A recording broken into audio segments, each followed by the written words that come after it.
பஞ்சு முறுக்கு மந்த்ரா கடலை எண்ணெயில நானே பண்ணுது ஒரு சேலஞ்ச். உங்களால இந்த மாதிரி முறுக்கு செய்ய முடியுமா? மந்த்ரா கடலை எண்ணெயில முறுக்கு செஞ்சு பாருங்க. ஓகே. இந்த மாவட்டத்தில் இந்த அரசு பெட்லன் ஹாஸ்பிட்டல் ஒரு புகழ்பெற்ற மருத்துவமனை. இன்றைக்கு பல்வேறு மாவட்டங்களாக திருப்பத்தூர் மாவட்டம், திருவண்ணாமலை மாவட்டம், ராணிப்பேட்டை மாவட்டம், வேலூர் மாவட்டம் என்ற 4 மாவட்டங்களாக பிரிக்கப்பட்டிருந்தாலும் இந்த ஒட்டுமொத்த மாவட்டத்துடைய தலைநகராக இருக்கிற வேலூர் தலைநகரில் இந்த பெட்லன் ஹாஸ்பிட்டல் என்பதுதான் ஒரே ஜீவனாடிங்க. இதை விட்டா சிஎம்சி விட்டாக்கா பெட்லன் ஹாஸ்பிட்டல்.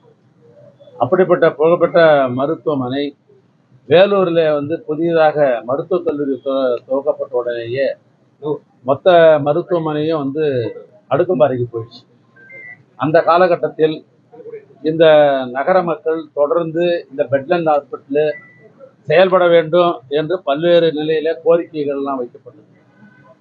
அதனைத் தொடர்ந்து இந்த தொகுதியினுடைய சட்டமன்ற உறுப்பினராக இருக்கிற நம்முடைய சகோதரர் கார்த்திகேயன் அவர்களும், நம்முடைய அணைக்கட்டு சட்டமன்ற உறுப்பினர் நம்முடைய நந்தகுமார் அவர்களும் சட்டமன்றத்தில் பல்வேறு மானியங்களில் பேசுகிற பொழுது இந்த பெட்லன் ஹாஸ்பிட்டல் மீண்டும் இயங்க வேண்டும் என்று எதிர்க்கட்சியாக இருக்கும் பொழுதே அவங்களாம் குரல் கொடுத்தவர்கள்.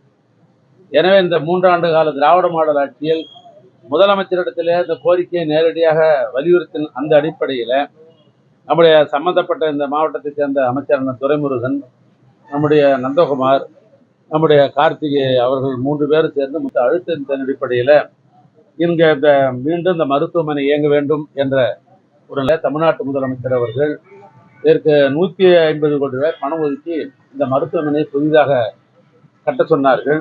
23/5/2002 அரசின் சார்பாக ஒரு ஆணையணை அளிக்கப்பட்டது. இந்த 3 பிளாக்காக நாங்கள் கட்டிருக்கிறோம்.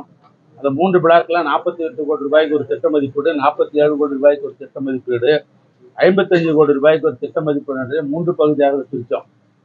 பொதுவாக உங்களுக்கே தெரியும், இப்பெல்லாம் பெரிய பெரிய மருத்துவமனை கட்டுவதாக இருந்தால் நான் அமைச்சரான உடனேயே முதலமைச்சர் அறிவுரை ஏற்று 3 பகுதி 4 பகுதியில் பிரிச்சுடுறேன். ஏன்னா அந்த குறிப்பிட்டதுக்குள்ள மக்கள் பயன்பாட்டுக்கு கொண்டு வரது முதலமைச்சருடைய எண்ணம். ஒட்டுமொத்தமாக போட்டு ஒரே ஒப்பந்தத்தை கொடுத்து அது காலமாக 3 வருஷம் 4 வருஷம் கலைப்பில் இல்லாமல் குறிப்பிட்ட காலத்துக்குள் முடிக்கின்றதால அதெல்லாம் பிரித்து போகிறதால தான் உடனே அதுக்கு ஒரு சின்ன உதாரணம். கிண்டியில் அண்ணன் கலைஞருடைய 100ஆண்டு விழாவை அடையாளத்தைப்படுத்துகின்ற சூப்பர் ஸ்பெஷாலிட்டி ஹாஸ்பிட்டல் அதே இப்படி தான் 3ஆக பிரித்து கொடுத்ததால் தான் குறிப்பிட்ட காலங்களை கட்டி கொடுத்தாங்க. அந்த அடிப்படையில் இதனுடைய காலம் என்பது அடுத்த 2025 மார்ச் மாதத்துக்குள்ள அதை கட்டி முடிக்கணும். எனவே 3 ஒப்பந்ததாரர்களும் குறிப்பிட்ட காலங்களிலே அதை கட்டி கொண்டிருக்கிறார்கள். இதனுடைய தலைத்தளம் +7 ஆக தளத்தளத்தோடு சேர்த்து பார்த்தீங்கன்னா 8 தளம் உள்ள ஒரு மருத்துவமனை. இந்த மருத்துவமனையில் 568 படுக்கைகள் கொண்ட மருத்துவமனை. இதில் பல்வேறு சிறப்புகள் இருக்குது. குறிப்பாக 10 ஓடி தியேட்டர், அதாவது அறுவை சிகிச்சை ஆப்ரேஷன் தியேட்டர் மாத்திரம் 10 இதில் இருக்குது.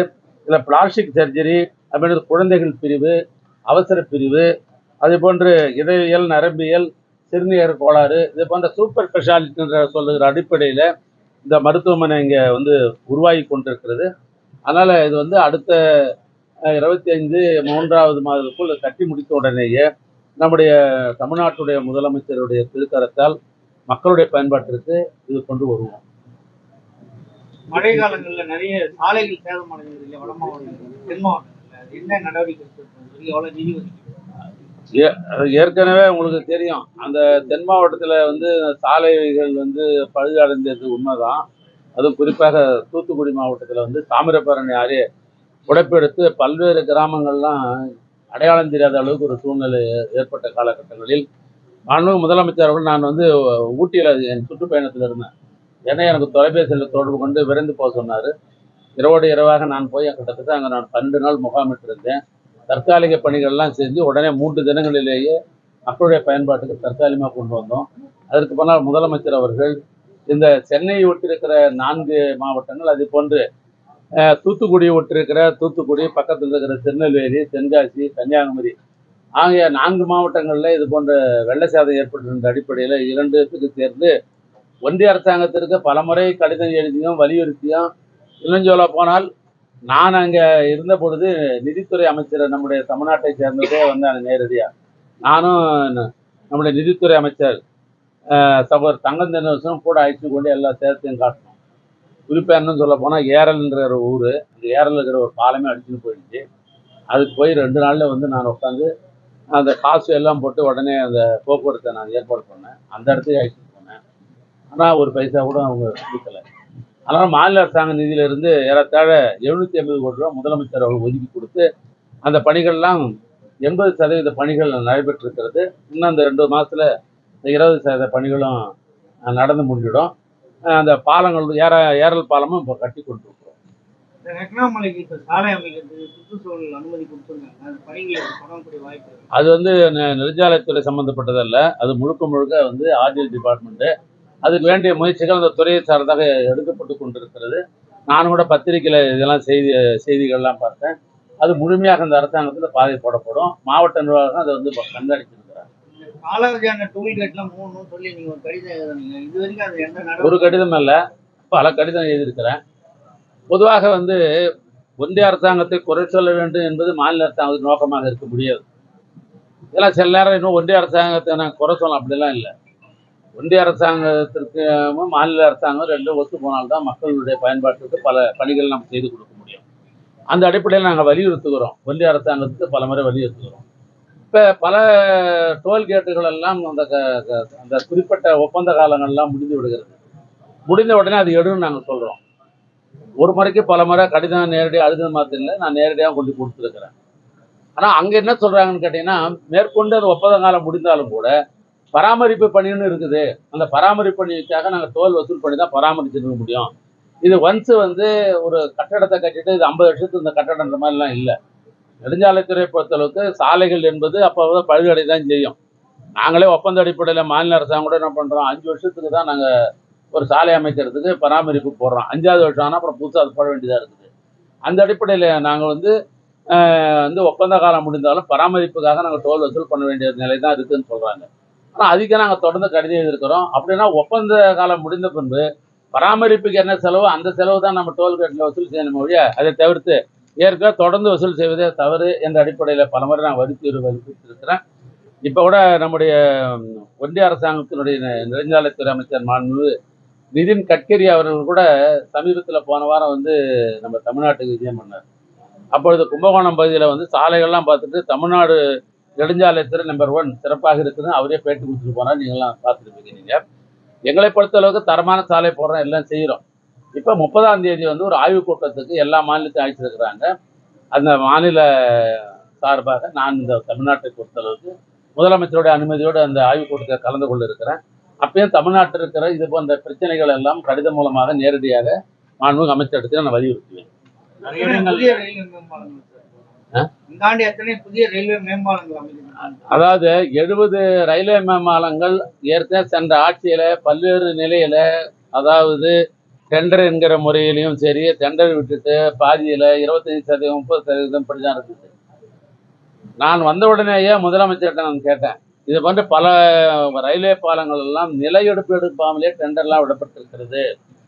ஆனால் நிலை எடுத்தால்தான் முழுமையாக அந்த வந்து பாலங்கள்லாம் கட்ட முடியும் என்று நான் கேட்டுக்கொண்டதற்கானங்க ரெகுலர் டிஆர்ஓ வச்சு அதெல்லாம் நடக்காதுன்னு சொல்லி முதலமைச்சர் அவர்கள் நிலையெடுப்புக்காக தனியாக 5 டிஆர்ஓக்களை தமிழ்நாடு முழுதும் எனக்கு கொடுத்தாங்க எங்கள் துறைக்கு.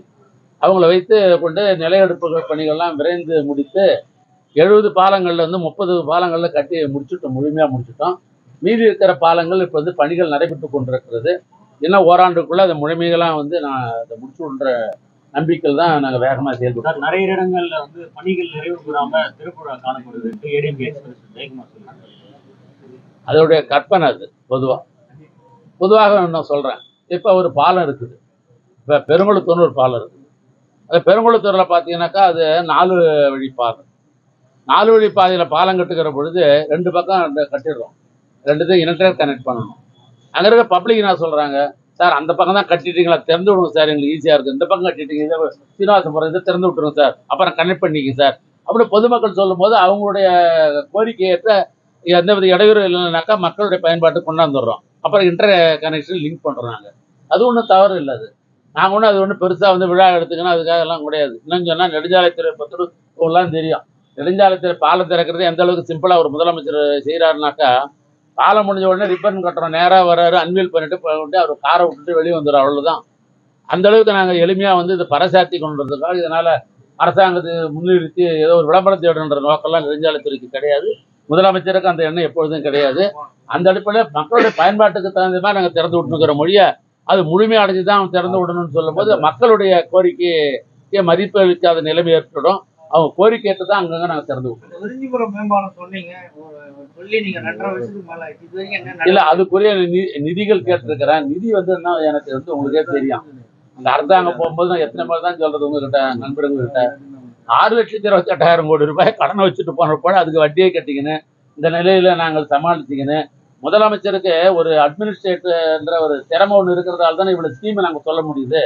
நான் ஒரு பக்கம் மக்களுடைய நேரடியான பல ஸ்கீமு நான் காலத்து நேரத்தையும் விரையாக்க விரும்பலை. ஏன்னா உங்களுக்கெல்லாம் என்னை விட நீங்கள் எல்லாம் விழிப்புணர்வு உள்ள பத்திரிகை நம்புறீங்க. இந்த அரசாங்கம் ஏற்ற பிற்பாடு மக்களுடைய பயன்பாட்டுக்கு எத்தனை திட்டங்களை அறிவித்திருக்கிறோம். அந்த திட்டங்களை நான் நிறைவேற்றி கொண்டு தானே இருக்கிறோம். ஆனால் அதுக்கு ஒரு பக்கத்தில் பணம் ஒதுக்க வேண்டியதாக இருக்கிறது. ஒரு பக்கம் அவங்க வாங்கி வச்ச கடனை வந்து வட்டி கட்ட வேண்டியதாக இருக்குது. இந்த நிலையில் வந்து சில பணிகள் வந்து கொஞ்சம் காலதாமதமாக தான் செஞ்சு முடிச்சுடுவோம் நாங்கள். சார், ஆம்பூர் பக்கத்துல மின்னூர்ல வந்து நீங்க 8-10 நாளுக்கு முன்னாடி திறந்து வச்ச இலங்கை குடியிருப்பு பழுதானதா கேள்விப்பட்டிருக்கீங்க. ஆமா, அது பழுதுபடலை. நான் உடனே அந்த செய்தியை நான் வந்து ஒரு சமூக வலைத்தளத்தில் பார்த்துட்டு உடனே மாவட்ட ஆட்சித்தலைவர் தொடர்பு கொண்டேன். மாவட்ட ஆட்சித்தலைவர் நேரடியாக அந்த இடத்துக்கு போனார். நேரடியாக அனுப்பிட்டு எனக்கு ரிப்போர்ட் அனுப்பியிருக்கிறாரு. அதாவது என்னன்னா கட்டிலாம் முடிச்சுட்டு வந்துட்டோம், திறந்தாச்சு. அவர் அந்த சம்மந்தப்பட்ட அமைச்சர் மஸ்தான் அவரை வச்சு நாங்கள் திறந்து முடிச்சுட்டு உடனே அந்த வீட்டில் இருக்கிறவங்க அழகுபடுத்திக்கணும், மேலே வந்து சில பூ வேலைகள்லாம் செய்யணும். அவங்க வந்து அவங்க இண்டிவிஜுவலாக எடுத்து அவங்க அதை உடைச்சி அவங்க அந்த பணிகள் செஞ்சுருக்கிறாங்க. உறுதித்தன்மையெல்லாம் கரெக்டாக தான் இருக்குது. அப்போ அந்த உடைச்சிட்டு அவங்க வந்து அந்த அழகுபடுத்துறதுக்காக ஒருத்தர் அது செய்கிற பொழுது அதை ஒரு படத்தை எடுத்து போட்டு இது பாரு வீரலாக இருக்குது அப்படின்னு போட்டாங்களே ஒழிய சோஷியல் மீடியாவில் ஒழிய அது உண்மையாக அல்ல. நேற்று கலெக்டர் அவர்களும் பார்த்துட்டாங்க. என்கிட்ட இன்னும் சொன்னாக்கா மீதி வீடையும் செக் பண்ணுங்கன்னா எல்லாத்தையும் பார்த்து ரிப்போர்ட் அனுப்பிச்சிட்டார். எல்லாம் சிறப்பாக இருக்குதுன்னு சொல்கிறார். முடிஞ்சால் என்னோட வந்து அதையும் உங்கள்கிட்ட நான் காட்டுறேன்.